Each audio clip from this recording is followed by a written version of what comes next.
This government meeting is brought to you by Eastworks and our local cable subscribers.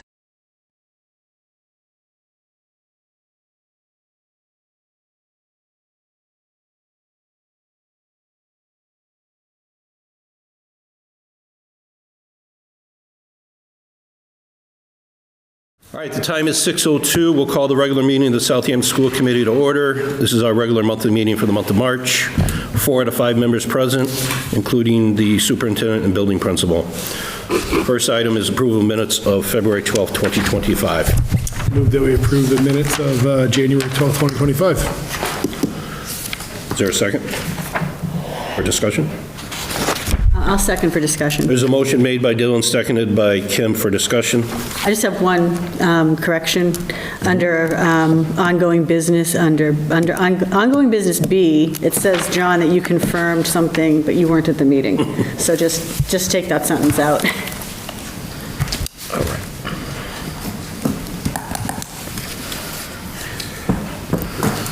right. So section 6, ongoing business, letter B, bullet point 2 is to be deleted in its entirety.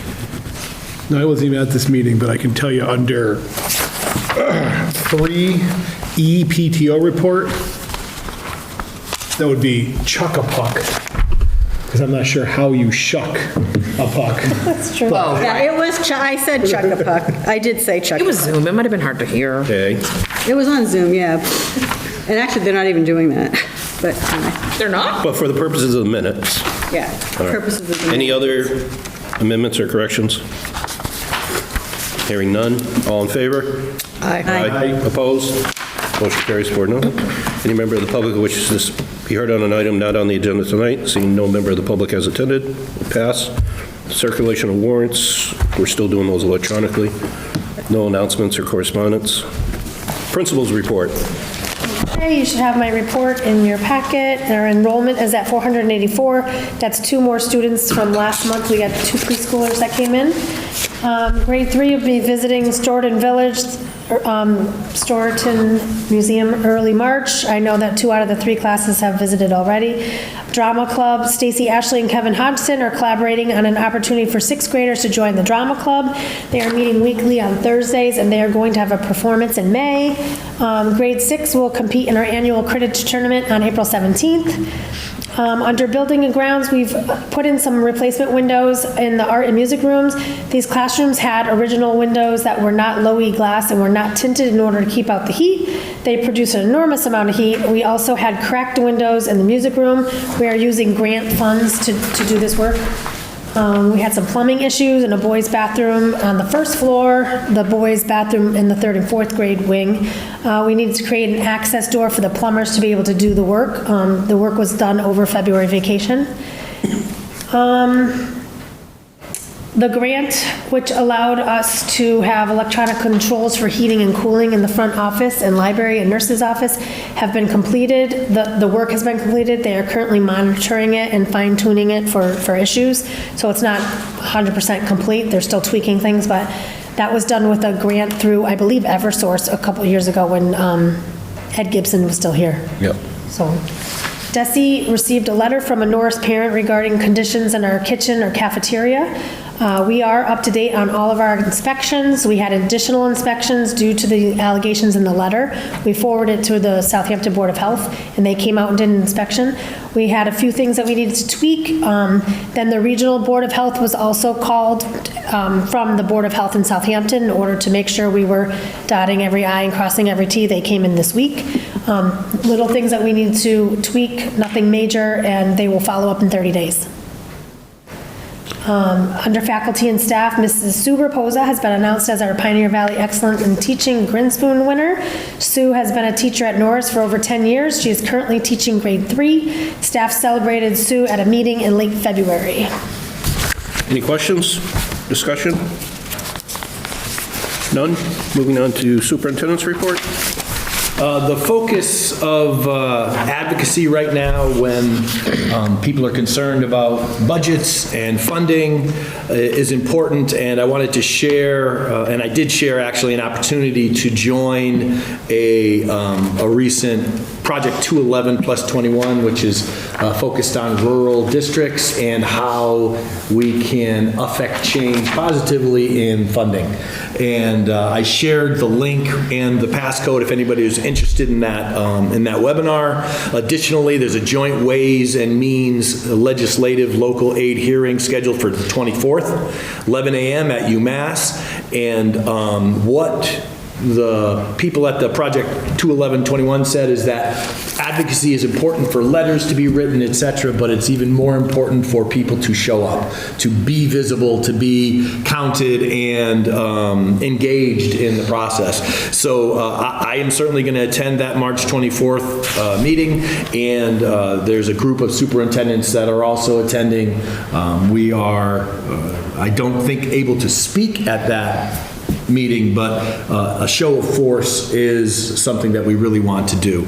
I included the financial issues document, which you've seen before, but which has become quite comprehensive. And so working with Dawn, she looked at the critical reporting requirements of that. I put that in my report because I wanted just to have it available for everybody to read, and then be able to ask questions that pertain to Southampton specifically from it when Dawn arrives. And she is coming for the budget section, and she'll have some documents and sheets for you to see. Any comments or questions? None? Chair's report, I don't have anything at that level. I wasn't able to attend the last chair's meeting. Before we jump off, sorry, Jim, just going to some look at the budget stuff real quick. Where are we at, generally speaking, with the budget for next year? And Don's going to present on that when she gets here. We're going to have a whole half hour on it. Never mind. Thank you. Hampshire Regional School Committee report. Is that Margaret? Yeah. Okay, we'll pass on that in Margaret's absence. PTO report. Sorry, the only thing I'll mention Hampshire Regional, it's the chair's understanding that last Monday night, or this previous Monday, Hampshire Regional did vote and pass their budget, and I'm sure that'll be part of our conversation later. PTO? Hi. Sorry. Yes, it's okay. PTO met last night, and they funded several teacher requests. It's primarily for, so busing to field trips is, as we say in New England, wicked expensive. And so some of the requests, some of the monetary requests were to help offset the cost of buses so that the cost to families could be lower. So they did a bunch of those. And the other thing, so one of the fundraisers that they're doing is they're having a Thunderbirds night on Saturday night, this Saturday night at 7:05 versus the Syracuse Crunch. They are still selling tickets, so if there's anybody who's interested in going, there's a link to with the QR code on the Southampton community page on Facebook. So if anybody is interested, that is one of their fundraisers. They have a couple more coming up this spring, and a couple of community engagement, school community engagement stuff that will be, fun for people and free. And that's it. And the next meeting is, I don't know, sometime in April. It doesn't say on here. Probably the night before. April 15th. Okay, so there you go. Thank you. Yeah. Yep, it was a good meeting. Good meeting. Always fun to go. School council. That's Margaret. Oh, that's Margaret, but I was there. Okay. We met yesterday, we looked at our school improvement plan, we are tweaking goals 1 and 2 and trying to add our work that we're doing for co-teaching and inclusionary practices at our school. It was a great meeting. We talked a little bit about my thoughts on the budget, and I will update them after we meet tonight to see what happens with the budget, or next week on the 19th. And that's about it. Okay. Collaborative for Educational Services update? Yeah, met at the end of January. They're actually in dire financial straits right now. They're actually closing down a couple of departments, laying off a large number of staff. Seemingly related to kind of back-of-house stuff, primarily related to a reduction in the amount of grant funding they receive for indirect costs. Which is, the grant funding is a primary source of funding for CES, so the indirect cost proportion went down, and as a result, they don't have the money to run those kind of back-of-house operations. The meeting was primarily focused around that, how they're going to kind of reevaluate the resources they're providing. There was some discussion about ending the after-school program. I wasn't clear if that was the after-school programs that are operated and privately funded, or if that's some sort of other educational or related after-school program that's directly being run at the collaborative. They run our after-school program? The CES does run. Yeah, they run that. I don't think it was the ones that are being run at individual elementary schools. I think they are more therapeutic after-school programs that are operated by it, and I think that was one that they were looking at. But yeah, there was not a lot of discussion about current activity and services being provided in light of the changes that were going on and the financial problems they're running into. They also said the number of districts that are paying in for services is decreasing, or the voluntary services that districts are hiring them for, whether it be PD or other programming, is decreasing. I think a lot of that had to do with what their statement was much like some school districts who did not plan properly and used ESSER and ARPA money to directly fund ongoing salaries. As that money dried up, they were basically adjusting their budgets. Individual districts were adjusting their budgets in order to try to save as many of those positions as possible.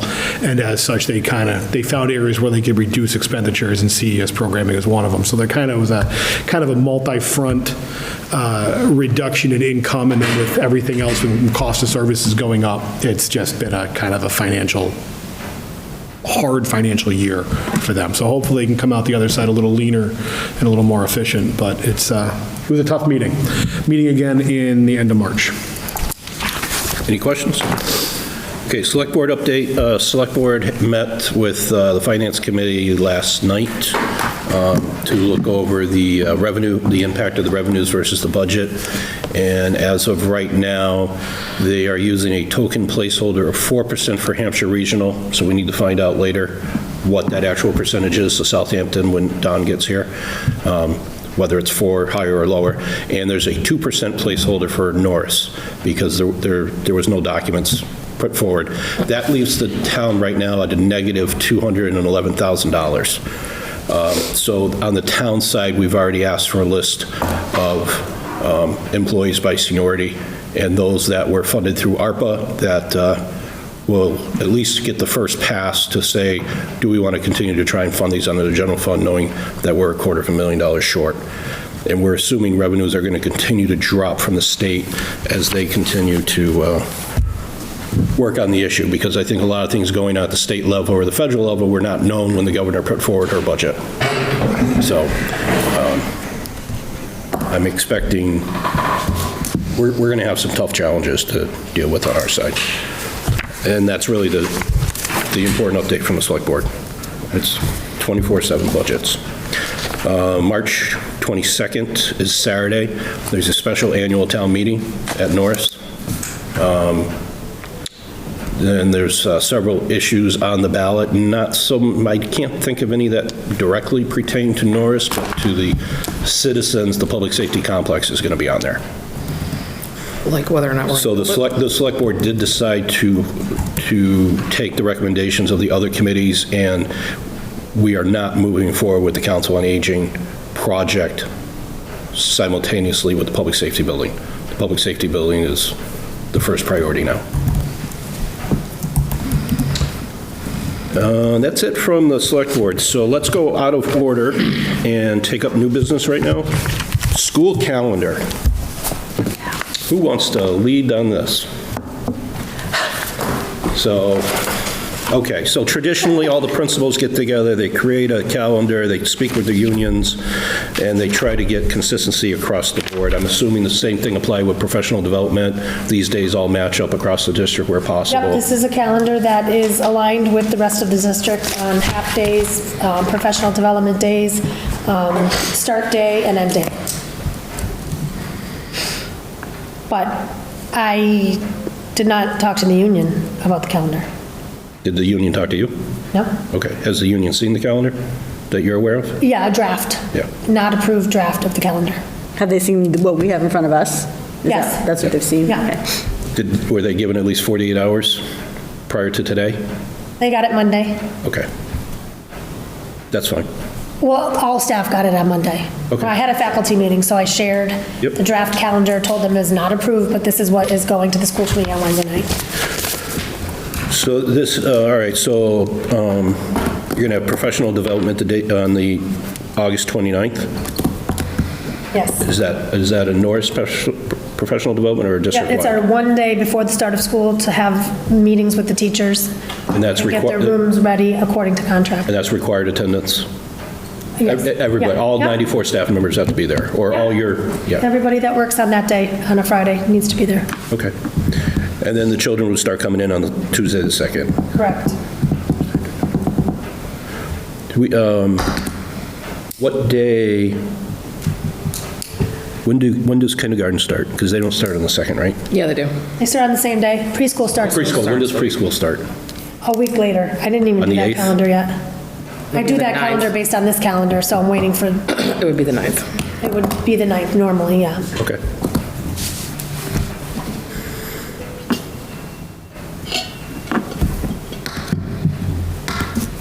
Questions? Are you happy we get a 2-week break for Christmas? We don't have a 2-week break. Pretty close. We go in on the 22nd, but And after the 23rd. who's going to be in school on 23rd? I mean, Dr. Vito will be there. I have heard from more than a few people that have seen this, that they want it the way we had it this year and have it every other year, where it's 3, 4, 5. Say that again? I have heard from a few people who have already seen this proposed calendar that they don't want to start after Labor Day and want to start with our normal 3 days, 4 days, 5 days. That I know, without meeting officially with the union, I understand that the teachers prefer coming in 3 days the first week, like starting earlier in August, like we have in the past, and then 4 days Labor Day week, and then 5 days the following week. Right. So- But in the Go ahead. flavor of aligning with the rest of the district, this is the calendar that's being proposed. Yeah. Were we the only elementary school that started 3 days earlier this year? I think another one did. Williamsburg did Okay. too. After we decided to, I think another one. We were the trailblazers One of them did on that one. Well, we are the rural people over here, the trailblazers. I just think it makes sense for the kindergarten kids. That's where it all stems from. The kids that have never been in school for a full day. I mean, granted, some of them maybe did have done daycare, and that's not an issue, but a lot of the kids that especially come from our Norris preschool are used to a 2.5 day, 3 days a week.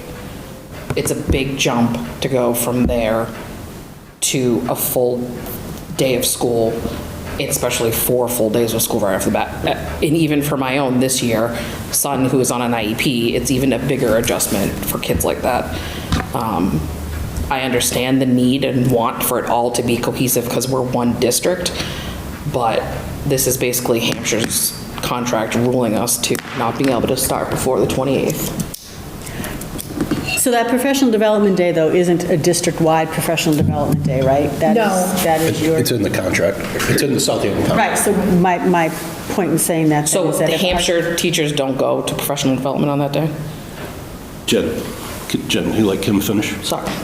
So my point was just that our teachers could have their one PD day on a different day, because it's not like you're trying to do something district-wide with everybody, right? There's not a big convocation, there isn't anything like that going on. Due to the fact that our contract is only 1 day prior to the start of school. Right. And half of the day can be a meeting or a convocation if we had it. And the other half of the day is for teacher planning prep time. It's difficult to align with everybody, So there's nothing to say, though, that Norris's Right. That could move, yeah. PD day for the teacher, start date for the teachers has to be the same as everybody else's, because we're not trying to coordinate something. Okay. And I know last year, when we talked about the calendar, I think that it was, someone wanted, if we were gonna back it up, I don't think the Norris teachers wanted to come in like Thursday, have Friday off, and then start Tuesday. Right. if I recall correctly. Yeah, no, I think I would you're think right. they would start on Tuesday. Right. The But kids They would could, start like, they would Wednesday. probably be happy with starting on Tuesday and having the kids come Wednesday, Thursday, Friday. Right. And then getting out get the earlier in Monday, June. get the Monday off. Right. So are we going rogue again? Well, All for it. let's keep talking. Well, So if we were to back that up, right, that changes the last day from June 16th to June 11th, correct? Yeah. All right? If we had 5 snow days, So, right, we're at the 18th instead of,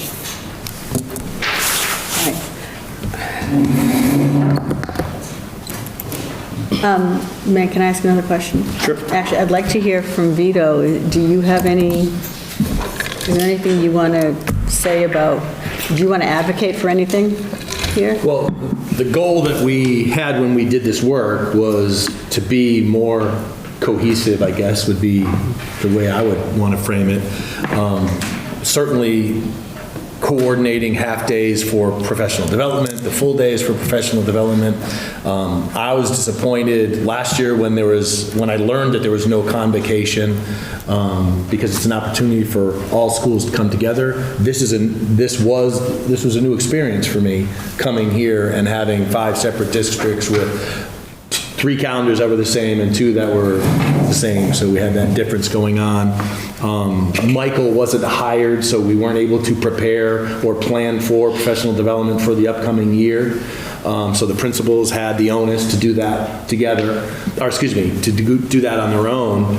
Our goal this year was to collaborate as instructional leaders and to do more things horizontally, if you will, across the districts. And so that's the genesis of this calendar, was an opportunity for Michael and the principals to really think about professional development and how they could be more cohesive, how we could have our professionals working together. I understand the contractual differences between having 1 day at the beginning of the year or 2 days, having prescription against starting before Labor Day or after Labor Day. I get that. Our goal was to do as much as we could to collaborate and create cohesiveness in our calendars. That was accomplished with the principals working together. I didn't get any direction other than that. And to be honest, that wasn't my priority and isn't right now. You know what we've been working on. So this was an opportunity for me to empower principals to collaborate and to empower Michael to lead around professional development. That's where my head was. am I mistaken? Isn't October 14th and January 20th the 2 district-wide professional development days? Yes. And so all the other professional development days on this calendar are strictly Norris days? All the other half-days. Yeah. Usually, yes. Right, so Including the start But date. I would like to say that we do want time when the teachers at the other schools could vertically meet, and it doesn't necessarily have to be on those full days. Like, say you have a professional development the day after, we call it Columbus Day on our calendar, and it might be district-wide, and you might have a presenter from 9 to 3, and everybody's doing the same thing. But on one of those other half-days, we might be planning with Michael to do cross-grade level meetings from Chesterfield, Goshen, Williamsburg, Westhampton, Norris, for 2 hours are you on a currently half-day. anticipating or thinking about doing that on the first day prior to school? Because that's the only half day that's the only professional development day that would be impacted with this move. And to your point, I missed the last meeting, I feel like but the leadership meeting, I missed the last right, but leadership on meeting, so. on that day, you only have 1 day before school Right, starts. right. Half of that day contractually has to be classroom setup. Correct. And so the other half of it is Usually is a faculty meeting with me. Building-based Right, with yeah. you. So there wouldn't be no opportunity, to your point, to collaborate that way horizontally. So the times that you want to do the collaboration with the other schools, are the other days on this calendar. It's not that particular. Right, and they are aligned. Changing that one day Right. doesn't impact all that other work that you want to do collaboratively. Right. From my perspective, it doesn't. I don't see how it could. Right, well, that was just, I was sort of Because of the other clear on handcuffs that we have Yeah. per the contract. Yep, understood.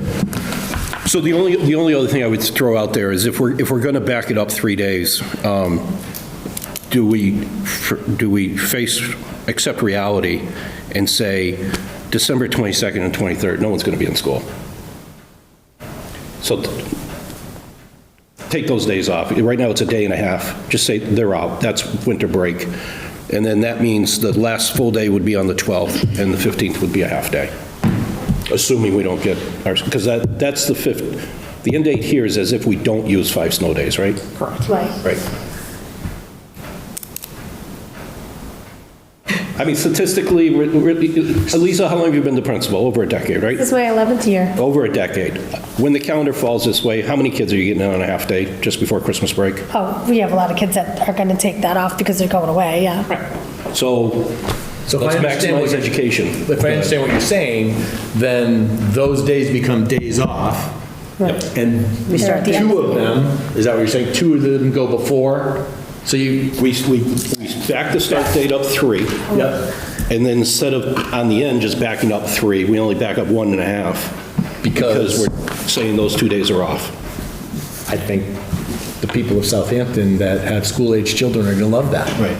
And I would argue that that's December, and right, because I can never get rid of the February break, which I think is ludicrous, because they say, well, we started during the oil embargoes to save heat. Well, that day and a half, we're going to fire up for, We're getting rid of the flu in February. Oh, gosh. Send that's been everybody home. So bad. Yep. I don't know what you guys think about that. I think that's fantastic. I think if I still had little ones, they'd be like, woo-hoo. That's what I mean. I'm thinking like, from my perspective, that sounds great. Being able to travel earlier to get where you're going. I didn't know where you were. Awful silent. Do you want to consult somebody, make a phone call first? I'm good. Southampton that day. I'm good. So, is there urgency to pass it tonight? Or can, Why? I don't know. What new evidence is going to come to light? just looking at, I don't know, I guess I'll just look at what the calendar, what's going to look like. So you guys are going to start, can you just tell me? Yeah, so teachers will report on August 26th, which is a Tuesday. Okay. Students, non-pre-K, 27, 28, 29. 27th, 28th, 29th, and then that Monday will be the stay as the holiday. Then they're in on this, then they start following the regular rotation. The only other change, okay, everything else stays the same until we get to December. December 22nd and 23rd would be holiday or vacations. Yeah. Which then means our June 12th would be our last full day, and June 15th, the Monday, would be a half day, which is the last day of school is a half day. I mean, I would argue that that's the best opportunity to have a half day, because Last the day least is a amount of half day. education's happening there, right? I will vote for that. So June 15th, half-day would be the last day of school. I don't see a problem with it. I can't imagine. That anyone's going to be unhappy with that. So I'll write it. Does that Who's work? making the motion? Hold on, I just make sure, so we back up from the 16th, so 16 is one day, 15 is one day, 12 is one day, but then we go, that's the 3 early days, right? But then we go forward, the 12th to the 15th, so is this, all right, I think it makes sense to me. We have our numbers right? Yeah, I was just considering that myself, just making sure the numbers add up so time on learning is good. Right, that's exactly Well, we're what keeping I- them full days and half days, right? We're not, There's no change there, so that won't affect it. Right. The absolute value of days is the same, you're just kind of shifting. So vacation would be the 20th to the, Or the 22nd, Right, so, coming back on the 5th. 27. Are you talking about December? yeah. So it would be December, Oh, 22nd, sorry, yeah. To the 5th. Maybe I don't want my kids home that long. Okay. Are you sure we're not at the 16th being a half day there? 3.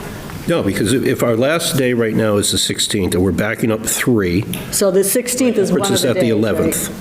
right? That puts us to the 11th. And the 12th is a But- half day. Okay. But then we're saying, instead of the 11th being the last, we want to take the 22nd of December off, so that moves us to the 12th. And then we want to take December 23rd off, which on this calendar is a half day. So that makes the 15th a half day. Monday, the 15th. And the teachers still come back the day after the last day, Right. according to the contract. Correct, but they have a chance to possibly get everything done on the 15th. Right, whatever the contract says, you enforce the contract as you see fit, Okay. Oh, as I see fit, okay. until grievance ends up on my table. Don't say it. Well, so what I'm trying, but you're counting the 15th as, Yeah, I'm just saying it's the last full day. it's a half day. Yeah. Last day of school is the 15th. Yes, the 15th, which would be a half day. Because the 16th is okay, so we don't have to count the 16th as one of the days that we're backing up from? That's what I don't Well, understand. you're 16th and half the 15th is a day and a half. 22nd and the half day on the 23rd is a day and a I know. half. I That's appreciate 3 total days, which is what we've backed up. Okay, And the teacher's last day will be the 16th. okay. So I'll make a motion that staff professional develop for calendar year 2025 to 2026, that this calendar be adopted with the following modifications. That staff professional development occur on Tuesday, August 26th. That the first day of students occur on August 27th. That December 22nd and December 23rd be added, be days off for the winter break, making winter vacation December 22nd to January 2nd, and that the last official day of school, subject to snow days, would be June 15th, which would be a half-day. Yes. Is there a second? Second. Seconded by Jen. Discussion? All those in favor? Aye. Opposed? So moved. 400.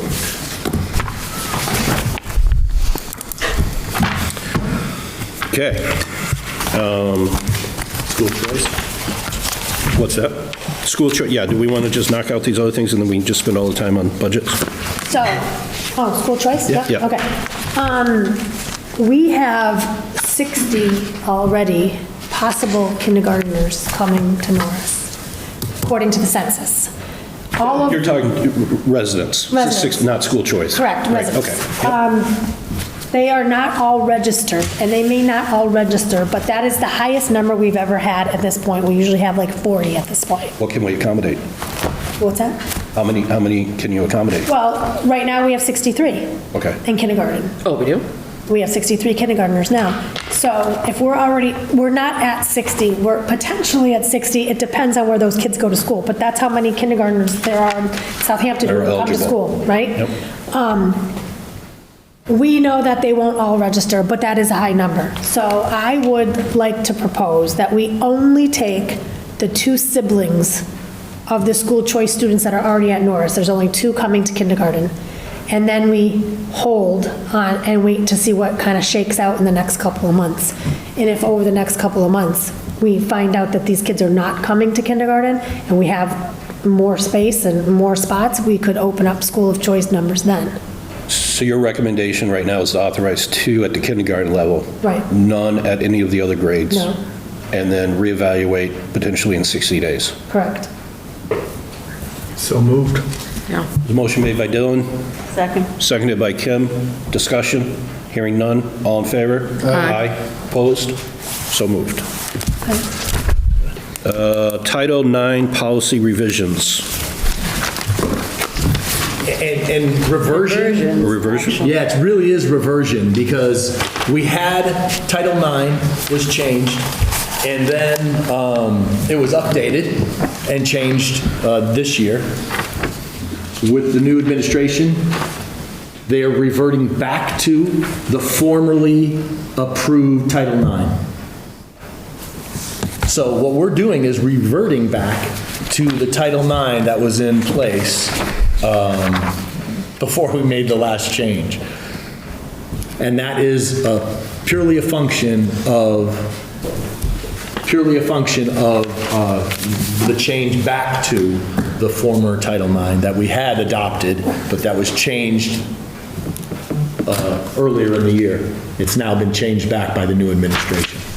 So do we have to vote on something with this? Yeah, what we have to do is adopt or revert back to the formerly approved, because it was approved by the Southampton School Committee, the formerly approved version of Title IX, which has different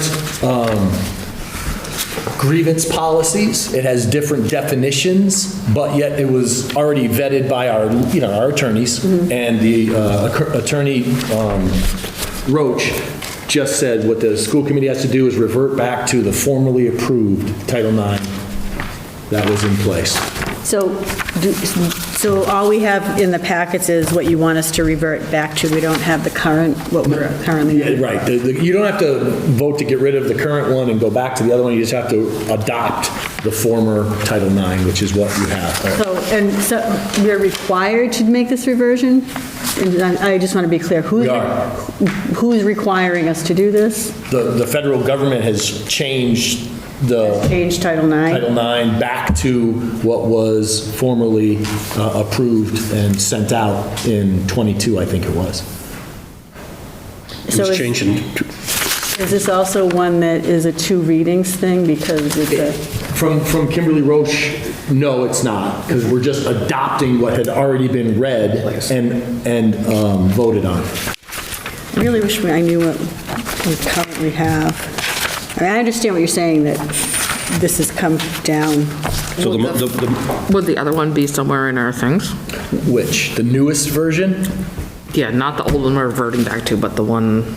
Would that be in our that we policy? adopted earlier in the year. Yeah. That one online has been removed. Oh, okay. Because that was the direction we received from the attorneys to put the other one back online, in that if we had any other Title IX cases, we are using the former grievance process to investigate it. And I have to be honest, I had a Title IX case that I was investigating when this change happened. Because I was investigating it at that point, I used the one that you approved earlier in the year. Now, we are reverting back to the one prior, and that's if there's any other Title IX cases, that's the one I would use per law. All right. Does that make sense? I don't know. No, I understand what you're saying. Okay. I guess I wish I knew what the changes were. Right. So it's hard go ahead, Kevin. It's hard to vote on reverting back to something. I mean, if we made a change, we had a reason for making a change, and I just wonder. My understanding is that the only changes made in the policies that we had used, based on feedback or input I should receive from Attorney Roach, was that the definitions, the grievance process changed between the two. Definitions of what? Of sexual harassment. Of what is included as, Correct. what is called sexual harassment? Correct. Yep. And the grievance process, meaning who can investigate, who is the appeal person, can they be the same people? Those things have changed back to the one that you adopted, I believe, in '22. That we were directed to sometime in 2020? Correct. Yep. So you've done all the legwork. Hey, we're starting to rehearse. If I close this door, it'll be a little quieter for you. So That's I'll fine. close this. That's fine. Thank you. You're welcome. So you're representing to us that you have vetted this through Attorney Roach, who is legal counsel for the committee, and it is her recommendation that tonight we vote to revert on policy AC non-discrimination, file ACE, ACE non-discrimination, file ACA, which includes non-discrimination on basis of sex, also ACAB, sexual harassment, file ACAB, that we revert on those four back to the previous versions. Absolutely. Okay. What happens if we fail to revert back to those? I still have to, I'm the Title IX coordinator for the districts. And so The attorney has told me that any investigation I do will be on that former grievance process. And so the policy we have on the books will not be what I am employing in my investigation. So in terms of, so you have to use a different definition of sexual I harassment? will be using the definition of sexual harassment that was formally adopted here, yes. So regardless of what we say, you have to do what the federal government told you to do? Yeah. Okay. So- All right. And what our lawyer said I should do. In the version that we're reverting back to on sexual harassment was approved in 2006. Oh, no, it was 2020. No, is that the current one? The current one that we were adopted was read in this year. That's not what we have Well, what's here. before us, ACAB sexual harassment, the first reading was January 25th, 2006. I mean, it's not the 1970s. No. That doesn't make sense to me. I don't know if the wrong one was included in the packet.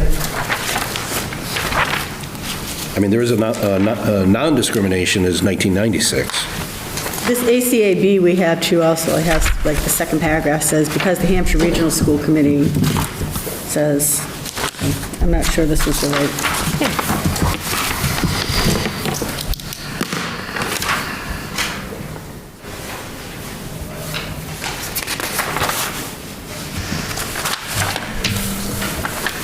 Yeah, this says 2006 on it. Does the committee want to defer action on this till the next meeting and authorize Member Kim to work on the committee's behalf to determine what's going on here and what we should be voting on and report back at the next meeting? Did I just get voluntold? Yes. Is that the will of the committee? Well, Do you wait. mind just coordinating? No, the only thing I would really like to see is whatever it was that was taken down from the website, I'd like to see that. You want to see that prior to the vote? Well, if I don't see that prior to the vote, I'm voting no.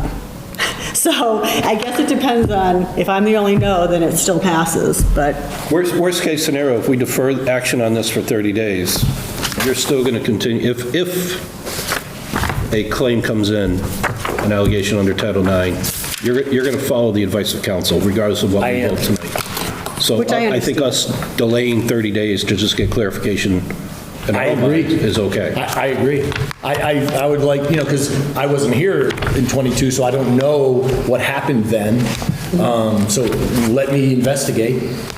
It could be that there wasn't an update done formally then.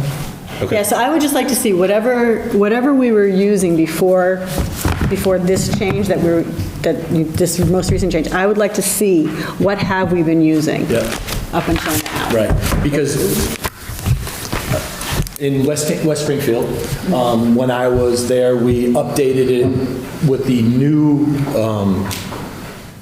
newly approved Title IX in 2020. All right, so if I could see what the 2024 was that has been taken down. Yep. I'd like to, whatever that was, I'd like to see that. And then it looks like we may not have the right document here. If there was something in 2020 and this is showing 2006 is the last time. Or, and I don't want to speak out of turn, but or the new version of Title IX was never Right. adopted here. Right. Which is quite possible, and if that's the case, then you would have to do a first reading and a second reading of the new version, because you've never, or the version that the other districts have used.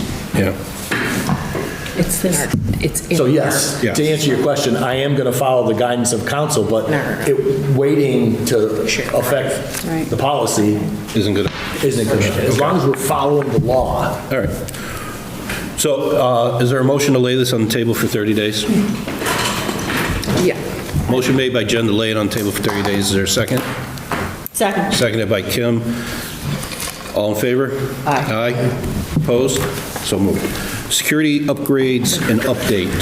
Has the training and all that? Forgot that Can we was on there. take that off the list now? Yes, the training has been done. We have practiced several times. I need to, Yeah, in our shared drive. I'm not sure what I can say because it's public. You stay general, Just for safety reasons. We practiced on and off with the alarm system several times. We've figured out which doors are a little more sensitive than others, and I will be sending out communication to families about the blue lights. And then we will be going live. Okay. Oh, good. Anybody have any concerns on that, or can we close the matter out on the agenda? Close it out. Close it out? Okay. Okay, we are going to return now to budget. Budget Finance Team update, and Don, I'm sure you have a lot to go over. We've all gotten your notes already. We're very interested in the Norse budget. Yes. I don't know where you want to go, but... I'd like to have a sidebar. Oh, all right.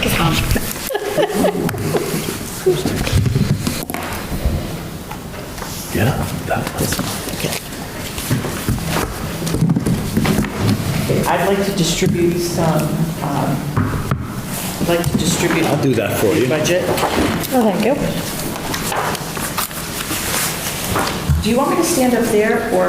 It's, as long, if Eliza could slide her microphone over so that we can get a, Kim's not present tonight, she's going to do the minutes off the recording. So. Okay, absolutely. Thank you for jumping around, accommodating my schedule. Sure. Thank you. There are really only two things I wanted to report on today. One has to do with FY 2024, and one has to do with the FY 2026 budget. You have the 26 budget in front of you. Do you want to start with that, so that you're not distracted? However you want to go. It's okay, fine. then if I have everybody's full attention, let me talk about FY 2024. Yep. As we've discussed in previous school committee meetings, and as is detailed and has been detailed on my report that I update regarding the various and numerous issues, the previous administration did not invoice the municipal elementary schools for the central office FY 2024 expenditures. Those expenditures were included in the FY 2024 budget, were approved by the school committee, and appropriated by the town. They were not invoiced by the central office, and therefore they were not paid. We are about to invoice them, but now we're in FY 2025. As a result, by statute, you are not allowed to pay a prior year expense in the current year unless, one, it has been encumbered as part of the accounting process, or two, the town meeting votes on it in your next special town meeting or annual town meeting. So what would happen now is there would be a warrant article on the annual town meeting warrant, and it would identify the amount of the prior year bill. This is a standard process. What is unusual is that the amount of money in a prior year bill is going to be very large. The amount for central office costs that were in the 2024 budget was $492,001. $492,001. There was only one invoice that was an expense that was budgeted in central office that was actually invoiced to the town, and that was in the amount of $37,437.77. When you do that math, the remaining to be invoiced is $454,563.23. And the details of this will be sent to the town accountant. It's been discussed with him already, but it will be sent to the town accountant and to the select board and to the school committee. What we've been doing since we discovered this in late January, early February, is accumulating all of the invoices that would support this amount. So, Don, so that was the invoicing as it relates to central office. Did the town pay, well, did somebody send an invoice to the town for the Hampshire regional portion. Yes, and the So difference... there's no issues there? Yes, the difference there is by statute, after a regional budget is approved, the district treasurer must send to the Yep. municipal treasurers the amount of what the annual invoice would be, or the annual requirement, the annual assessment, and then that is just automatically paid quarterly by the municipal treasurers to the regionals. In this particular situation, it's not by statute, and because of the haphazard, complicated situation last year, it got overlooked. And Okay. it didn't get invoiced. And that, I mean, it's not fine, but I understand that piece. But unless there was wild misspending at Norris's level, that $454,000 should be falling out as unspent funds It from should the be, budget, and which it would is land in not. free. It should be, and it So- is not, and that's what further complicates things. Why isn't it? That is something that Bradley and I are trying to figure out. We knew it should only be as a result of three things.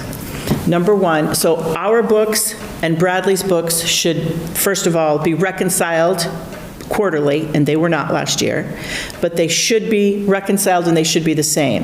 When Bradley and I started the reconciliation process, they were not the same. And two things would account for them being different.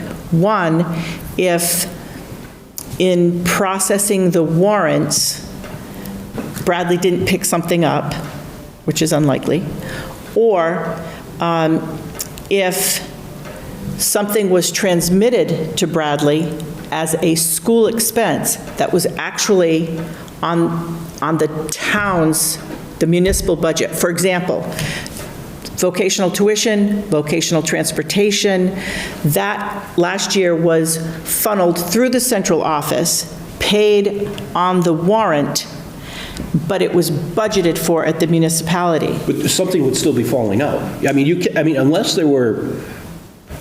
somebody overspent $454,000 at Norris. I agree with that, and it's still Which would be very undetermined. hard to do. I agree with that. And right now, Bradley is in the midst of identifying how much under budget you really are. He started out over budget, over the budget, and now we've had some reconciling items because of this. At the end of the year, and throughout the year periodically, there are grants that are to be charged for certain expenses. So when they develop the budget, there are all these offsets, and if those offsets didn't get processed or communicated, then at the end of the year, the central office would do journal entries that would move money around. Bradley wouldn't get a copy of, or should get a copy of those, but did not get copies of those journal entries up front. So we have worked with him to ensure that he knows what was moved off the general fund onto grants. So that part has been done. I still don't know why we are not under budget by $492,000 or $454,000 yet. Bradley and I still have to work on that. So that further complicates things, because if we are not under budget, because you can go to the town and say, this just didn't get invoiced, it was budgeted, we're under here, we just have to pay that bill, and everything will be fine. So if we are able to reconcile to the point where we indeed are under that $454,000, things would be fine, and if not, then a source has to be identified, a source of funds has to be identified to cover that invoice. But I guess I would look at it the other way. If we budgeted X amount of millions of dollars, and we show on the town's books that we spent X amount of millions, Yes. then I would say that 454 is not our problem. We allocated, it's almost like $11 million altogether for the two school Yes. allocation. And we can show, what I'm hearing is on Bradley's side, he believes he can show that we've spent the $11 million. Well, what I would say to that, A deeper problem. pardon me? It's a bigger problem. I believe so. That's why I say it's fairly complicated, and we'll have to talk with attorneys and others to rectify it. So you would it would still be a warrant article, and your town could vote it down, and then, right now, the regional school has paid for it. The regional school has paid for it. and it needs to be reimbursed. And we'll have to figure out what happens from there. But that's what I know up to this point. I would expect that you would be under your budget by that amount. Right. Okay, so that's the 24 problem. That's the 24 Where are problem. we Now on let's talk about the 26? 26 problem. Yep. I'm sorry. Does anybody else have a question on 24? I don't want to. When do you expect to have that reconciliation done? We're back on 24. 24. I will have to talk to Bradley. I'm going to say in the next 2 weeks. Your annual town meeting is May 2nd. Are you the first one? Trying to remember, when is your annual town meeting? It's the second Tuesday. We're Second moving it to the first Saturday. Are you but moving to first, but that's not next this year. year? Okay. I think it's the second Tuesday. So does anybody have a calendar? That would be the What do you second need? Tuesday is, the second Tuesday of May. 13th. Okay, lucky 13. So May 13th is when, and then you would be posting your warrant the beginning of May. Yeah. And so I'm hoping by April 1st, we will know what's happening. But there's a lot to be done to reconcile a year since it wasn't done. So just for clarification, because I wasn't part of the budget process last Yes. year, this is what Norris's portion of the budget for central offices? This is all, yes, that's correct. The whole 492 is Norris's portion. And just to give you some perspective, Williamsburg's portion is 163,000 roughly. West Hampton's is roughly 94,000.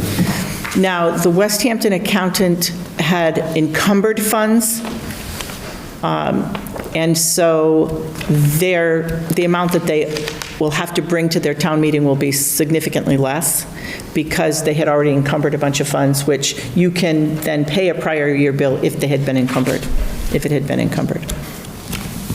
So this is the result of the squishy accounting and central office procedures last year.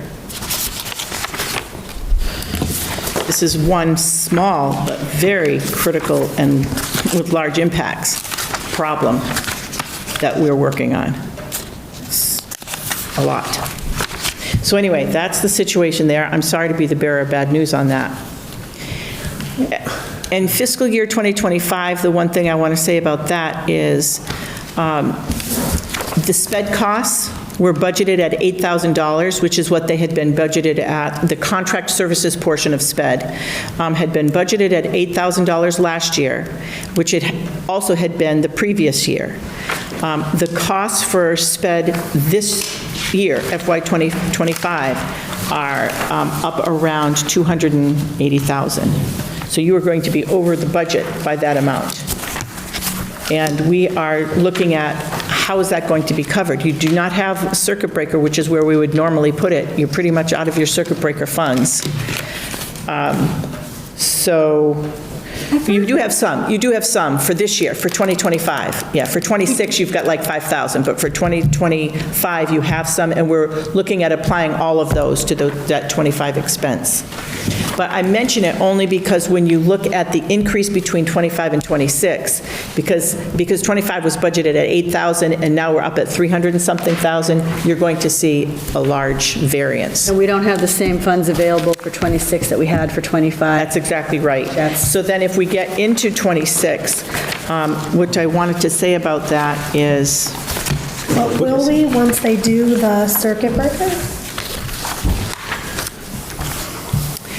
it didn't appear that way.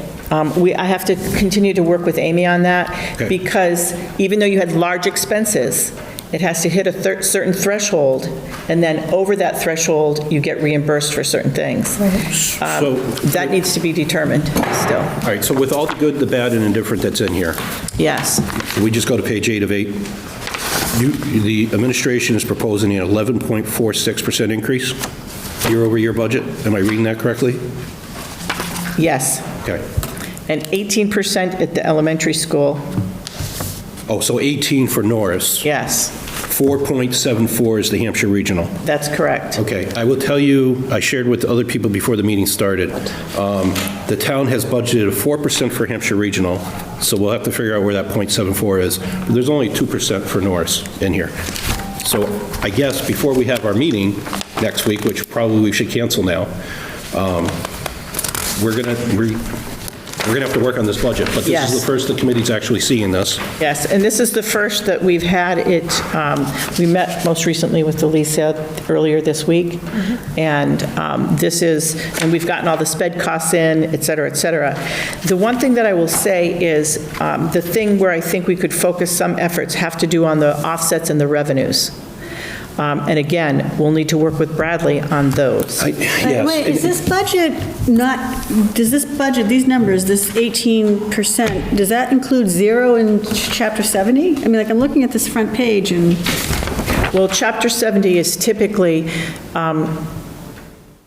with the municipality, that would flow to the municipal budget.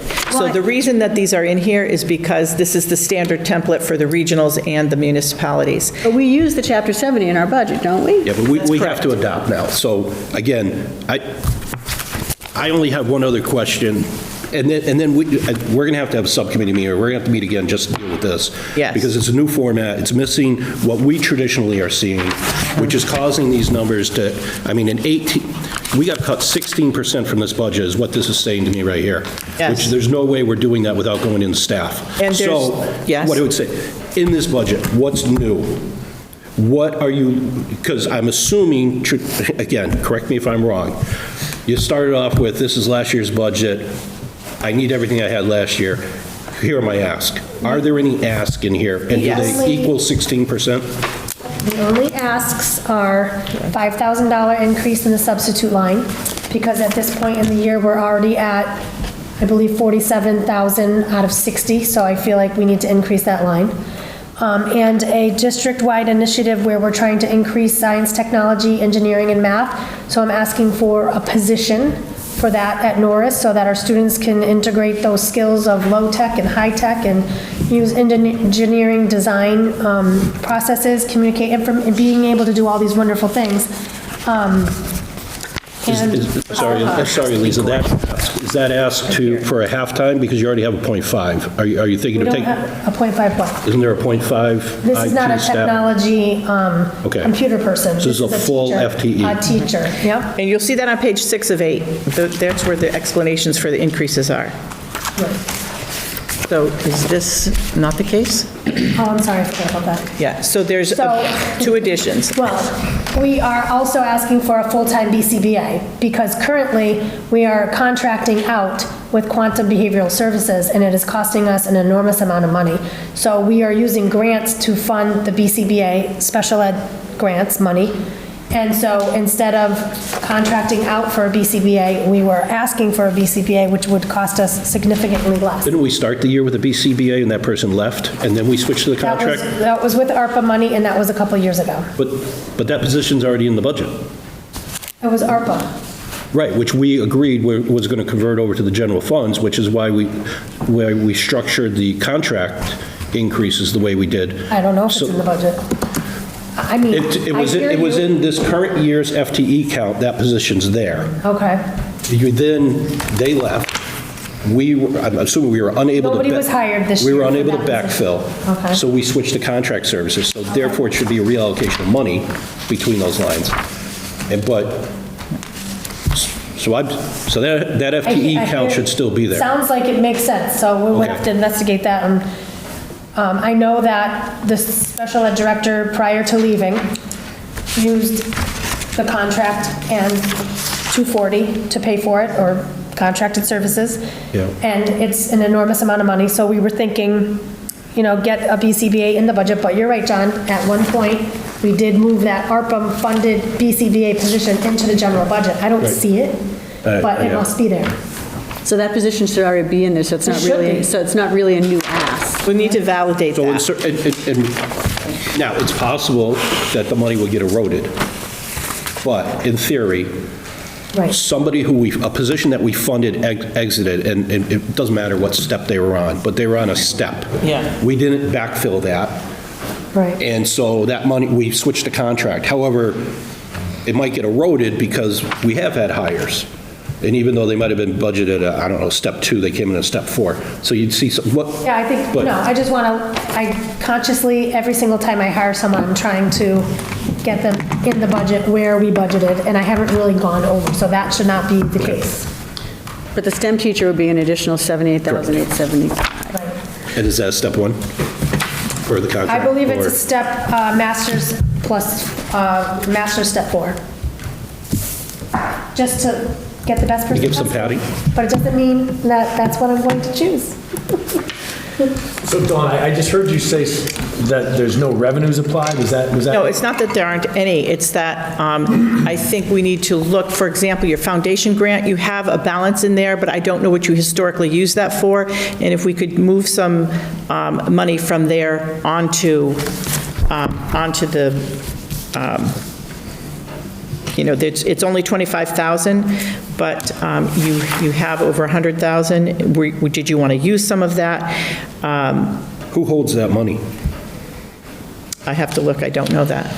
Okay. I believe you hold that. At the town? I do. So I guess that would be the other piece, because I know like school choice and what's the other fund? Well, that's the preschool fund, right? Preschool fund? Preschool revolving. Yeah, that's So in we here usually at get the- 50,000. Yeah, but we need to know what the Yes. existing balances are. Because there should be reserves in those 2 lines. Yes, Plus I we think in have- those 2 lines there are. Plus, we still have the 100 and something in reserves for the one-time extraordinary aid that we got, that we've pledged for certain things, but no one's ever invoiced us, so that period of getting that money's gone. We're sitting out of the bank, we can use it. And then, go ahead, Vito. Sorry, I was just, the excess and deficiency, of course, is free cash. Yes. Yeah, but we don't That have that. would be 0 for us. Okay, Norris doesn't get that. okay. So your foundation reserve grant, I don't know what else gets spent out of there, but when I look, when I talked with Bradley, his, as of the end of '24, you had about 120,000. So I don't know if there has been more. I know that this 25,000 here is going to be spent on the '25 budget, so you'd have, less than that. So we need to look at that. I'm going to say you'd have around 100. So legal question, can we move forward with the with the public hearing if we don't have a permanent, final budget to propose to them? Say that again? Can we? We've already advertised that next Wednesday we're going to have the public hearing on the budget, but we don't have a budget to give them. Because what would normally happen is, again, we would have already been working on this for 2 weeks. I get it. You came into a cluster, and everyone's behind the 8 ball. I get that. But normally what would happen at this meeting is we would have already, at a previous meeting, covered the ask, knew roughly where we were going to be, run down it one last time, approved it, and moved it to the public hearing. Have the public hearing, close the public hearing, vote to approve or deny the budget, all next Wednesday, knowing that the bylaw says we have to have this done by April 1st or we're out of luck. Right. So can we, Oh, yours says April 1st. yeah, can we still work on this and still have, and because this is not what the public's going to see, right? So we can't post this right now. Right. Or No, can you we? have to post it 48 hours in advance. So could we get the work done between now and 48 hours before the meeting? Accountant. I mean, I yes. guess we have no choice. I don't think we'd have a choice. I'd be glad to do that. 322. By the Well, 17th? nothing's possible that we've had to do, but we found a way to get it done. And what's the date next week, the 19th? Yeah, Wednesday. The same night as Williams. So it would have, right. So we'd have to have it by the 17th? So we would have to have it done by the 17th, Which is? Monday. Monday. So, Tomorrow's Thursday. Yeah. give me, And are you meeting with Bradley to get any of those numbers you're looking for? I can. I mean, I was hoping to, but he was working on something else, so, he's under the gun to get free cash. I know. Yeah. I know. And to balance out, well, again, if I put my select board hat on, Yeah. we're being told free cash is being held up because of the reconciliation between central office and Bradley on the grants and all I that. think that's in part quite true, in part. I don't care who's to blame, but when's it going to get resolved? And if it's not, it's not. But I don't think it is, myself, but we continue to move forward on that. I mean, we would just have to change the hearing to another day, the next week. And post again. We'd have to cancel it and post again. yeah. I think that is the more realistic view. Because then it gives us the time for Bradley and the select board to do what they need to do, for Bradley and Dawn to do what they need to do, and to populate the data that we need to make informed decisions. Your budget is being driven, 91% of your increase is in salaries and in SPED. SPED, we can't do anything about. No, but doesn't SPED lag, meaning we'll have a high number this year, and then next year we'll make it up in circuit breaker? That's the theory. That is the theory. That's how the claims work, yes. Yeah, but you'd have to have some money to apply to it for next year.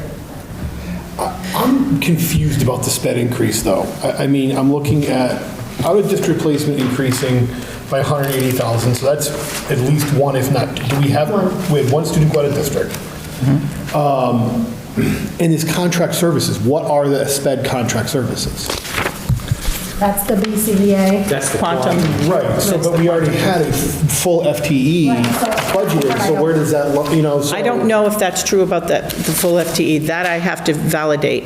That was the thinking, that you had that, so I want to validate that. That's not what, But that's what we've seen the so far. rationale is that contract service is how much? It's 160. Yeah, it's on page, So you would hire a BCBA. Did you talk to Amy about the rate for hiring a BCBA? Yep. And what was that? It's in here. So, It's in here. so 78. No, I got that. But it's not a huge difference. So, no, in the sense of, if we're looking at this, the way the staff lines are written currently, and this is what I'm trying to figure out, I'd like to have, I understand this is a format we're using, but the benefit of having like significantly more broken down lines for line item totals is that we can see where these things are going. So we have a grouping. well, it's your So for Page 3 of 8. For example. No, I understand, but hang on. We've got sped contracted services. And you'd like to see We've those got 137. Special education teacher salaries. We have neurodiversity program teachers, neurodiversity program paras, but no breakdowns of the FTEs or what's going on there. Here's 5 neurodiversity program paras. Okay, but like, is the BCBA of the sped contracted services, is that already included in one of those lines somewhere else? Where are we, 'cause we're paying this contract out of somewhere. I mean, we built this program 3 years ago. Last year, we moved a whole program into the general ledger at the full staffing levels. That's what was done in last year's budget. So I understand the difference for next year's not there. budget at the municipal level or at the school level here? At Norris's level. Norris's level. At Norris's level. Correct, that whole thing was built into this, because as far as the municipal side goes, the only thing the municipal side pays directly, I believe, is for transportation. Otherwise, we are solely in the Norris budget. So there's nothing, none of that's pushed over to the municipal side. Okay. It's all in this budget. That entire program, full staffing, was built into that. So what I'm saying is I think we've got additions in here that are duplicated elsewhere in this budget. That would be great. And because labor is the number one driver. Right. Right? What we're used to seeing, and I have no idea what the other committees do, but what we're used to seeing is a tab behind the scenes that isn't released to the public, only the committee gets it. That shows all of the positions. name. Yes, we have that. Here's the first grade teachers, so we can see, okay, there's three, there's four. No, we do here's have the that. four. I'm just trying to see if I have But that's that. where the BCBA's would be. If I have that with me, then what I will do, and if I don't have it with me, I'll just send it tomorrow with all of the detail, because I do know it's position by position. Right, so if you with have that, I somebody's can name pull up attached last to it. year's that we voted And that's on. what you're I've got referring to. 25 right here. Yeah. And that's what you're referring to, because all of these lines are what was used last year, but then there's another level of Everything detail. else breaks down. Yes, Right. okay, we have that. It's just nobody else has asked for it, so I didn't bring it, yeah. That's what, the summary form Yes. is perfect after it leaves this committee. Yes, I The Finance understand. Committee and Select Board. Yep. But not here. Yes. A question. The school aid Chapter 70 money that the town of Southampton receives, Yes. how is any of that applied to the Hampshire regional budget? I think the answer is no. No, the answer is for the Hampshire regional budget. The money that the town gets, that comes into our town treasury, Then the answer is no. Right. But in terms of the Hampshire regional budget itself, they get their separate pot. Chapter 70, But they have their the separate money- pot. The That's money that correct. flows from the cherry sheet to the treasurer's office here in town. Yes, that is not, Strictly Norris, it's strictly for based use on by the- the municipality. right, and the calculations are based on the pre-K through 6. That's correct. Right, because at 7. That's correct. Okay, Yeah. so the good news is, our Chapter 70 money right now is 2.7 million. Yes. So you'll have that in your budget. Well, see. You'll have that in your revenue side, but it usually doesn't get put on here. Yeah, it does. Yeah, it does for us. It shows as another funding source. Yeah. Okay. Like an alternate funding source. So that actually means, instead of having to come up with $1 million, we're actually under budget now. Well, I don't know. You say that it's there. It's not there in Westhampton. It's not there in any other community. But if you do it, Southampton does things differently. And so if We do. if you would like, if that's how you do it, then we're glad to put it in. But I would never put that in without speaking to you. Because Chapter 70 is a municipal revenue source, and the municipality uses it the way it wants to. If Southampton uses it, and I think it should be used that way, but I would never impose my view, We take the position in town that Chapter 70 money 100% belongs Goes to to Norris. Norris. We fund the difference. then we put that in there. That's perfect.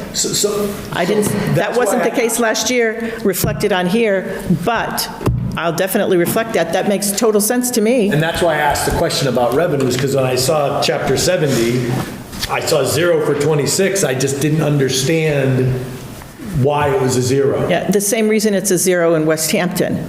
Well, no, here, it sounds like it's a mistake. There, it sounds like it's intentional. They use their Chapter 70 money the way they want to in their municipal budget, and it may offset other expenses. Right.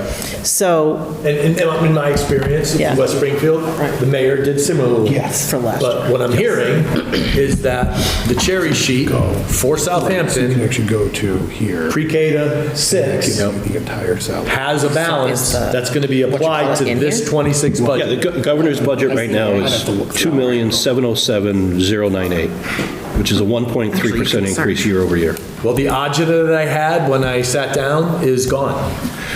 So, mine isn't. So John, putting your select board hat on for a minute. So you're like 100% sure that Southampton's position is Chapter 70 funds Norris, period?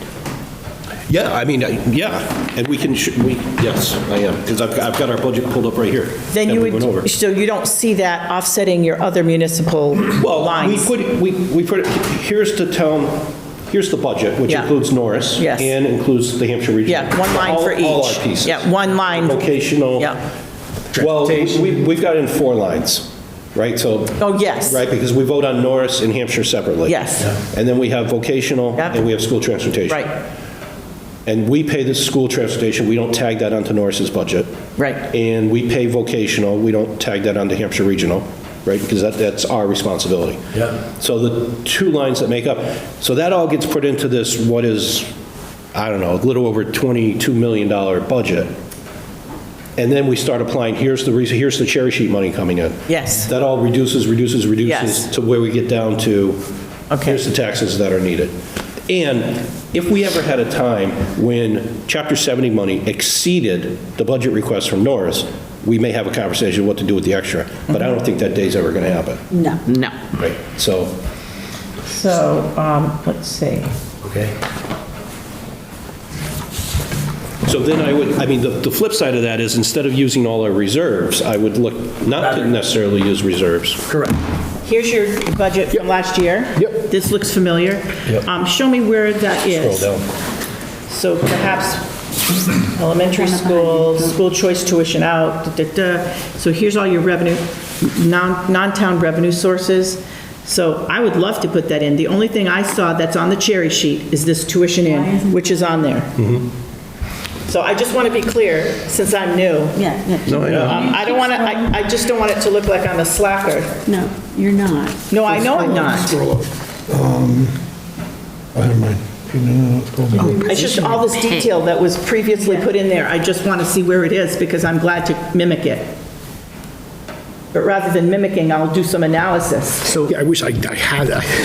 Now, here's the thing that you saw. So I know we have this, I understand we have this. There's another budget sheet that came out that actually had. Are you talking this one, this tab, the position and pay? No, it's a different, it was, I can remember what it looks like. I remember it had yellow titles on it, but I can picture it in my head. It came out of central office last year. I'll dig through, unfortunately, I think I might have shredded it. Okay. It would have been last year's. Yeah. And it had basically the breakdowns of, here's your total expenses, here's all your revenue sources, here's all your, balances, and then in the second page that had all of the annual apportionments for the regional and the central office. But it's either in a giant pile at home, or I'm afraid I might have shredded it. Well, I mean, we've tried to find what we And I can could. dig through the drive. I can dig through the drive later. It's there somewhere, I'm sure. But either way, if Chapter 70 money can be put onto this template, then that will make a huge difference, of course. Okay. And at your direction, any of the foundation, what's it called? The reserve grant, any of those other reserves would come out of it. We would still have to use rural aid because rural aid has to be used in that year. Yep. And so, I think this might be what you're talking about for, the per salary thing. And we have this as well. Yep. So it has people. So we do have that. So I can give that to you. These are some other things that are in here, but this is pretty much what you're seeing distributed today. No, I gotta find another. There's another one. I believe you. I'm not challenging No, what you have. I know. We're all in it together in terms of trying to dig out of last year. Yeah, 100%. You have an advantage because you were here. Yeah, no, I get it. So in any event, I just want to get you what you need in order to approve it, but I can't make 3 and 3 So I think, equal 2. Right. I think what we need to do is we need to vote to cancel the public meeting from a week and schedule it, look to do it a week further out, after checking schedules and make sure we're not conflicting with somebody else. Okay. And then, in the meantime, because I'm showing that the Norris placeholder is 7.3 million on the town side, but I'm looking at the summary, so I need to, my guess is transportation and VOC is in that number. So I need to get I don't have the detail right here. I will get that tomorrow. Your total is 7.3 with transportation and vocational. I believe is what that's what that number is. Okay. Yeah. So John, just as a placeholder for our conversation right now, the 25th or the 27th, there are no other meetings that we are responsive to. On the 26th, we do have a meeting, and that's the Easthampton Finance Committee. But the 25th and the 27th are not. What's Tuesday, the 25th, at 5 o'clock, or at 5:30, or at 5:30? No, it doesn't matter. I could do that. Kim's probably watching, taking minutes, so she'll hear this, but I'll make sure I follow up with her tomorrow. Yeah, 25th? Yeah. What time? Whatever is fine. It doesn't matter. 4:30? After 5. 5:30? Do 5:30? I can do. Okay, so let's do 5:30. 5:30. Tuesday, March 25th. Is this room available? Yes. If not, we can go upstairs. Okay. No, there's something upstairs. Community preservation's upstairs. All right. This meeting, this room is empty. So 3:25 at 5:30, So that would be the budget hearing. the public hearing. Sorry. Yeah. So we have to cancel, does the cancellation also have to go in the paper of the 19th? We will investigate that tomorrow. Do you want a motion? Sure. Move to cancel the public budget hearing scheduled for March 19th, 2025 at 6 PM, and schedule a new public budget hearing on Tuesday, March 25th, 2025, at 5:30 PM to be posted with all required legal notices. Second. Motion made, seconded. Any discussion? All in favor? Aye. Okay. Now, There is another topic. I got one more thing on this one. One more piece of bad news. Okay. Does the committee want to look to get together prior to that public meeting to take another look at this? Once, maybe we can get some clarifications. I mean, I feel like that would be, And we, obviously, idea. we'd need 48-hour notice, but we can kind of play this by ear if we're able to fit it in. And I can send you an email right away regarding that BCBA position, because that would be, that's an $80,000 number. And what I will do is send you the actual template so that you can go through and compare, person by person. We'll do that, of course, but, Can I just for clarification purpose on that line, I understand we're looking into it. Yeah. But just so I understand, if that BCBA position does exist in a line item elsewhere in this budget. yes. Right, we can completely cut that $129,580 increase because we will not be carrying contracted for services next year? Or are there other contracted services in there that What other contracted services are in there? That's, We'll clarify that with Amy, because I don't know. She does all of the budgeting, and she gives me that budget number, so I'll look into that. And maybe we can have her come the next time. I was talking to her today, and we definitely need to have a fade-out plan from the current people that are working there and some support for some transition for the new BCBA if we were to have that. So I know that it's not going to totally go away. And the line that was budgeted last year at $8,000 is a huge impact. I don't know where that ever came from, $8,000. It came from the previous year, Right. and that's what somebody did who was here. yeah, but how can it only be $8,000? But I thought there was a rationale for that. Because everything went on 240? I mean. I don't know. Yeah, what it is, because but- some of it was being with the ARPA money and that. I think it was ARPA, yeah. And we're doing other things. But also, remember, last year's budget was Kim, myself, you, and was there anybody else? Yeah. Sitting in your office, right, yeah, one other person. One other person. One other person, sitting in your office and just Hammering it out. doing what we had to do to get it done. I can relate to that. Yeah. So, okay, so the question, we're going to work on this, we'll communicate details in FYI only, and then if we get close enough where we think we can fit in a 48-hour notice, we could even just do a Zoom, just to make sure the committee members have a general understanding before we go to the public. Get everybody on the same page. Yeah. And- So we'll Understand what we're play that by looking at. ear. Are you going to further investigate the whole school choice, the Yep. Chapter 70 thing Yep. about where that? Yeah, I've got that going. Are there any other cherry sheet items that, besides school choice and tuition and Chapter 70, that you include in here? Well, In this there's template? the tuition out, right? Because there's an in and an out. Right, No. No, The there are in no others. goes to Norris to the reserve account. yes, and that's So we want in to know what here. those balances are. Yep. The balance of that and the balance of the... So the choice in is in here, as it was last year. The choice in, off the cherry sheet. Yeah, but there should be like a $300,000 reserve built up on the town books. And Yes, that's what yeah, you have to reconcile with Bradley. yeah. So as of the end of '24, as of June, it was around 226. And so now you're getting another 100 and something. 280, and you would have spent, what wouldn't be reflected in that balance is whatever we've spent this year on tuition out. In 25. Yeah, Out. in '25, and and what would be projected to be spent in '26.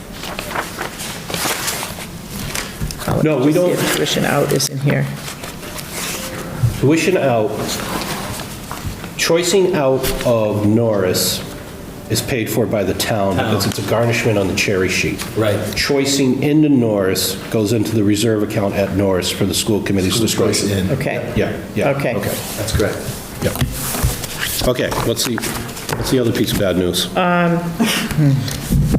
You're not leaving, are you? That's exactly what I was thinking. Oh my God, I No, literally. I'm not at the moment. No, I'm not leaving. I'm nothing but if I'm not persevering, or however that expression goes. No, what I wanted to say is we did have an opportunity to present the Hampshire regional budget to them on Monday. Yes. And it was passed. Yes. After some extensive discussion.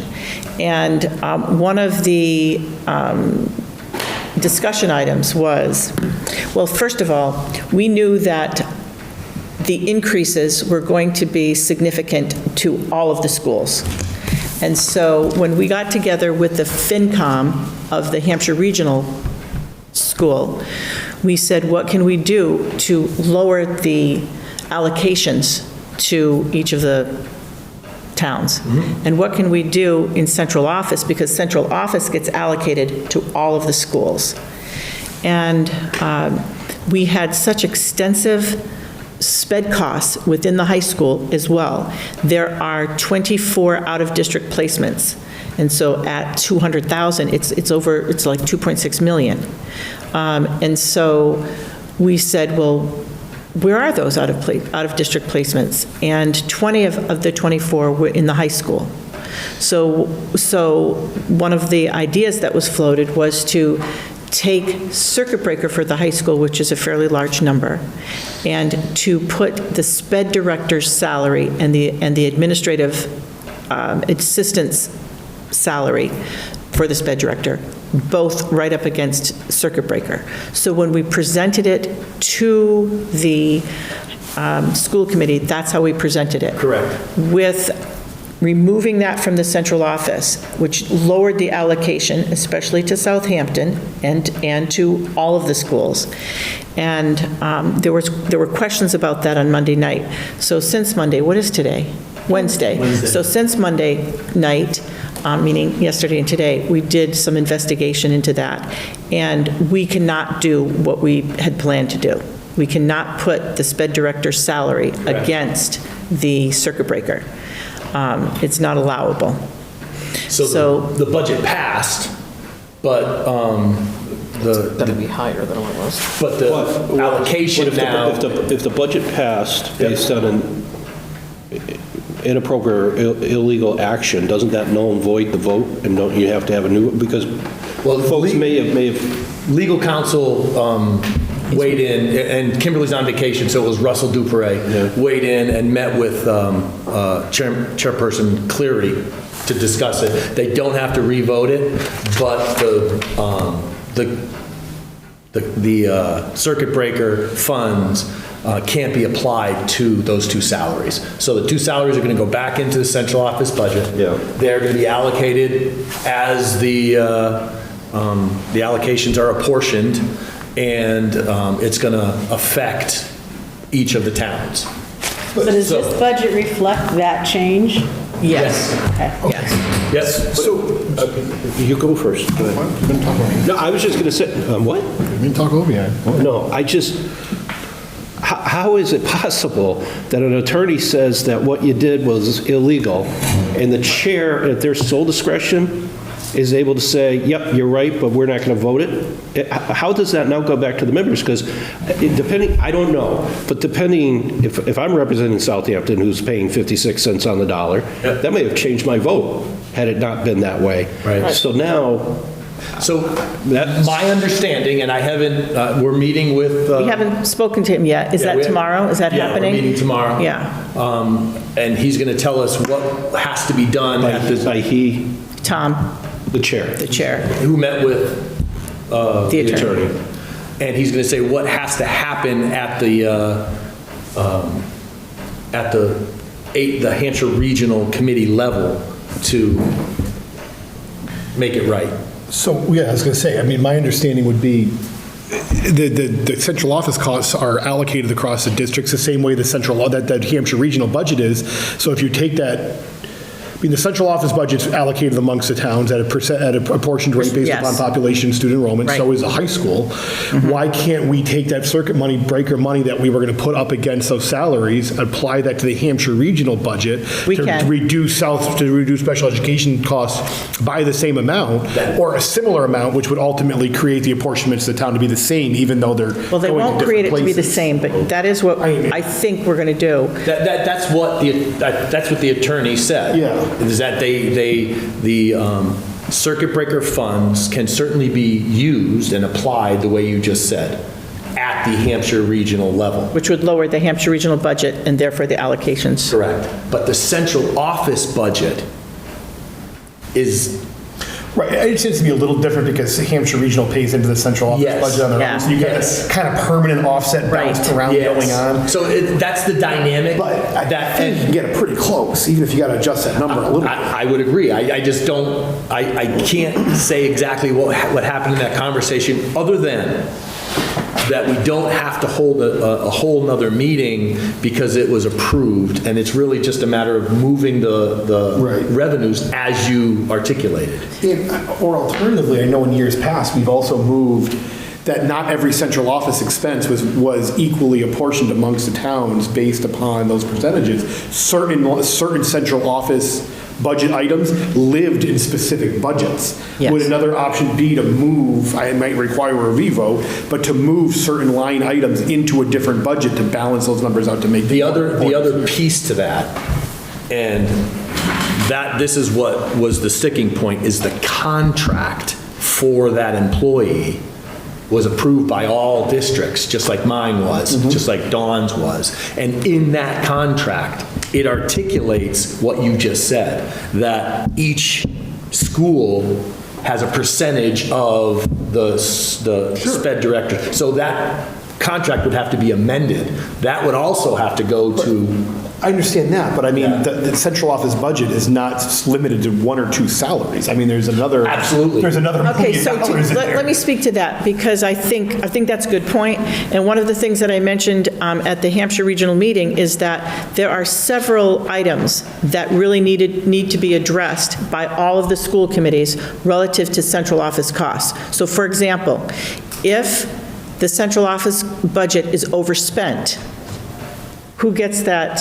How does that deficit, so to speak, get allocated out? Right now, what's happening is, if there's a deficit, it's a hit to the regions, the Hampshire Regional's E&D. If they are under budget, which rarely happens, but let's just say they're under budget, then that would flow to E&D as well. Is that the affirmative decision of all the school committees as to how it's going to be Isn't that what handled? the current agreement says? The current agreement doesn't seem to speak to that. So it's silent. It's silent on that. We rely So on there the are contract. several things, that's right, there are several things that it's silent on.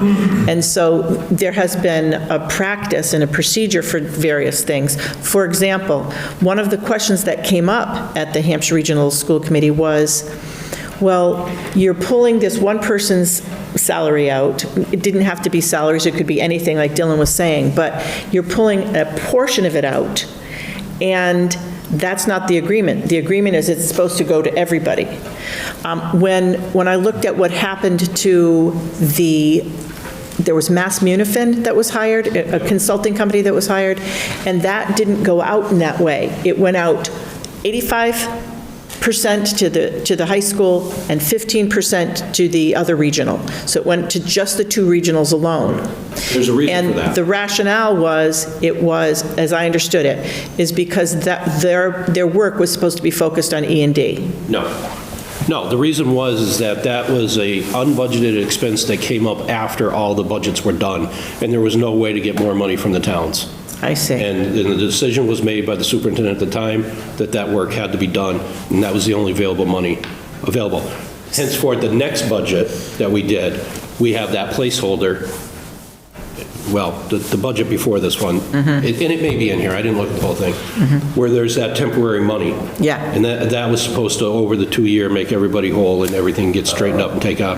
But Well, that's good to you've know, blown that because money. that's not what, so, Yeah. well, so, Yeah.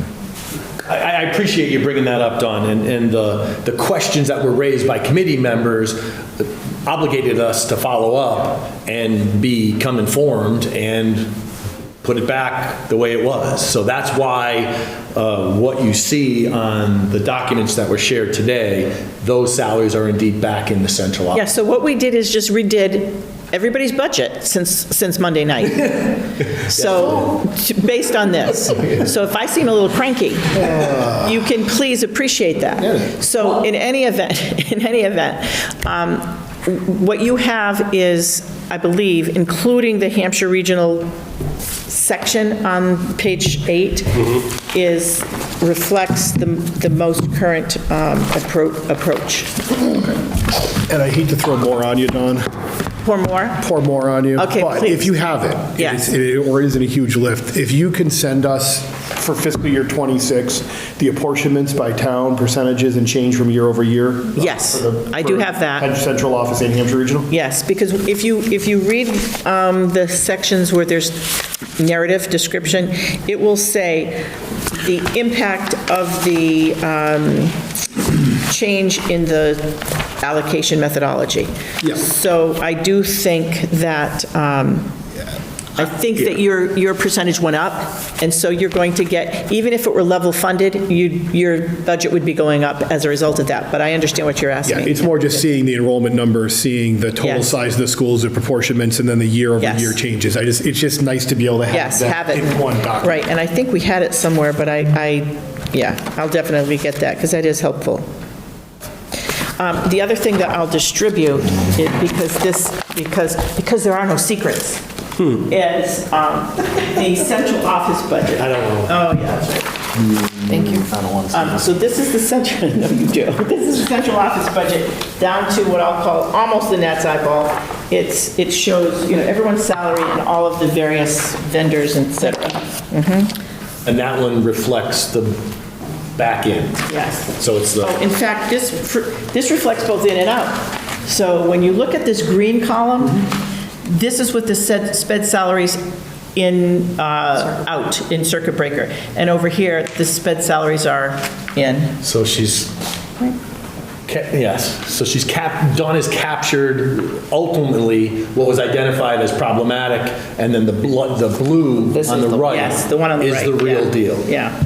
But this is what we had shown the Hampshire Regional Monday. on Monday. But which So- members questioned.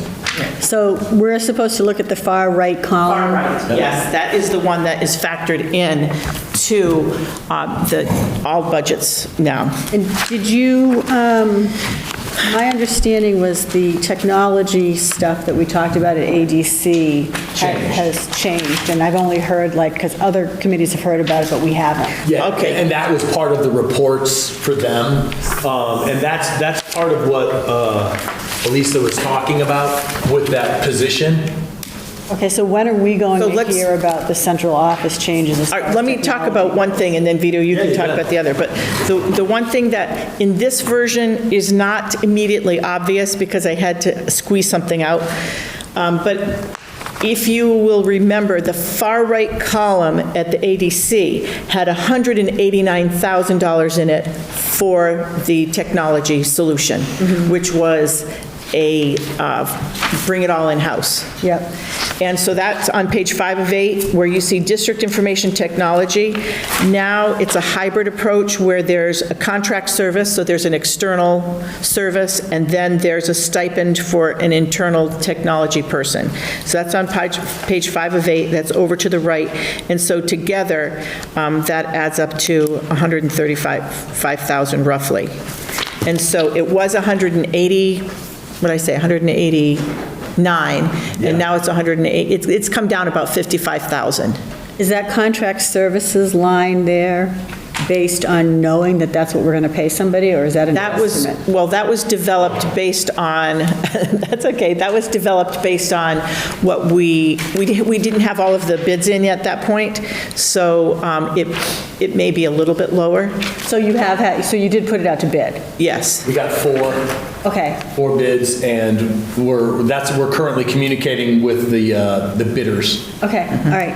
And so that was just for the network security piece. And then the director role is going to be we're going to open the position for internally, and we're going to have extra hours during the school week and on the summer, and a stipend for a candidate to do that role of overseeing everything. And then at each school, we're going to have a shared position between Westhampton and New Hingham. ATD is going to continue with their position that they've had in place for a few years. And the position that Lisa talked about was the position that she is going to bring. And it's really focused on STEAM, science, technology, engineering, and art and math, and integrating interdisciplinary and project-based Oh, Well, mine's just STEM, it's not STEAM. oh, really? You're not going the art route? Really? So that's a teaching position, but that's not a technology, like, support position. Correct. Correct, yeah, teaching position. And this technology support you already have. We already have. Correct, yep. So this 92,000 is for just security of, I don't understand, what is that contracted services cover? That would be for network security. So it's all your cybersecurity, it's doing the backups every day or periodically to your, what I'll call the hard drive, which isn't really a hard drive, but your server, basically, yeah. And just myriad things, a very important network security component. And what we're paying, well, because we can talk more about that more openly next time, in terms of what The final outcome of the bids. and not only that, but the range of the bids. This one was, there was another one that was 100% more than this. It was from a reputable organization that some of our towns use. They're very, very expensive. They were bidding on the same scope of work? Exactly the same scope of work. And it was at least, well, it was at least twice as much. So, yeah. I mean, ultimately, we had a very, very expensive bid. We had someone that put in for it based on the scope of work, but then determined that wasn't interested, and then we had two that were pretty close. And those two are where we did our due diligence, called References. Called references, did an analysis of comparison of the two, and we have to make a decision. Okay. So we went away from, to answer your question in the longest way possible, we went away from that initial ADC presentation to a hybrid approach where we're going to contract for network security, use an internal candidate, and Save 55,000. schools to develop a plan collaboratively to ensure that they have the tech support they need, but also look at STEM in Southampton and STEAM in the other three schools. So Southampton's portion of central office is going up almost 21%. Yeah, and a lot of that is, well, a portion of that is driven by the change in the allocation, because you have more students now than you did last year. We need the other communities in the district to start growing. It is true. It is You know, completely true. it goes back and advocates, a lot of this, some of it probably still would have happened, but a lot of this would have been avoided if we were one complete system. It took, But there is never, I know, but there are two other communities that, for the life of me, aren't even willing to entertain that notion. So that leaves Southampton with the only other option, because just doing this year after year is just a definition of insanity. Is at some point, is Southampton going to grow to the point where we just need to get away? Yeah. And we need to stand on our own. And, you know, I would argue, there's over 1,000 kids when you put Southampton together, just what's up at the high school and what's here. You know, and if the population's growing by X amount, and if we're thinking about putting in 50 more housing units with an average of 2.3 children per unit, Norris is going to be over capacity if we all of a sudden throw 100 more kids in there. And if that's the conversation, then we really start. Well, I think it's a 3 to 5 year conversation. Yes, but I think there needs to be a conversation because Absolutely. year after year after year, we're coming down to this, and again, Don, this has nothing to do with you. But we Try are not the to last, take offense. we are the caboose every single time when it's coming in here, and we're paying the most for this, and then it just seems like we come down the last hour, and now we've got 3 weeks to figure this out, and, we're doing our side, our part on the other side, trying to balance our budget, and then, whether it's an 18% increase for Norris or not after we apply. Yeah. After we have Chapter 70 money, it's just,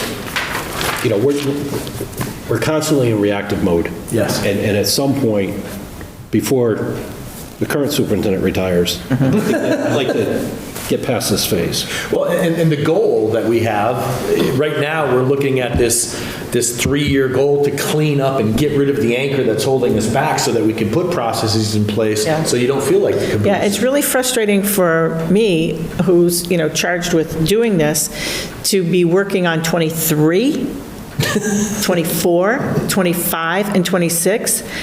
I know that it takes a woman to do that kind of work, but to get 4 years, Anybody else in this room that said that would be... I know. I'm going to let that one slide. Okay, thank you, I appreciate that. As I said, I'm operating on little sleep, but, no, to have to spread your resources so thin, to do 4 years, and then each little thing that you have to look at, the